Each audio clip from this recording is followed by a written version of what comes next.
চলে আসলাম বন্ধুরা আবার একটা ভিডিও নিয়ে। তো আমরা মেয়েরা মানেই হচ্ছে সারাক্ষণ ঘর ধোয়ার গোছানো থাকবে, ঘর ধোয়ার টিপটাপ থাকবে, এটাই হচ্ছে আমাদের কাজ। আমরা যারা হাউসওয়াইফ তাদের মনে হয় সারাক্ষণ ঘর ধোয়ার টিপটাপ আছে, তো এটা মনে হয় একটু এদিক থেকে ওদিক হয়ে আছে, ওটা মনে হয় ঠিক নেই। তো তাই তার মধ্যে আমিও পড়ি।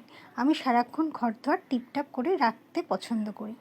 যেমন দেখো, আজকে কিছু পর্দাগুলোকে কাচা হয়েছে, সেগুলোকে সুন্দর করে সাজিয়ে নিয়েছি। আমার সারাক্ষণ ঘরদোর গোছাতে ভালো লাগে। ছেলে যখন স্কুলে চলে যায় বা পড়তে চলে যায়, তখনই যেটুকু টাইম পাই আমি ঘরদোর গোছাতে পছন্দ করি। গোছানো থাকলেও তবুও মনে হয় মনে একটু এদিক থেকে ওদিক হয়েছে, চাই ওটাকে একটু ঠিক করে নিই। আমি ঘরদোর পরিষ্কার পরিচ্ছন্ন টিপটাপ রাখতে পছন্দ করি এবং ছেলেকেও আমি বলি যখন যেটা যেখান থেকে নেবে সেটা সেখানেই রাখবে।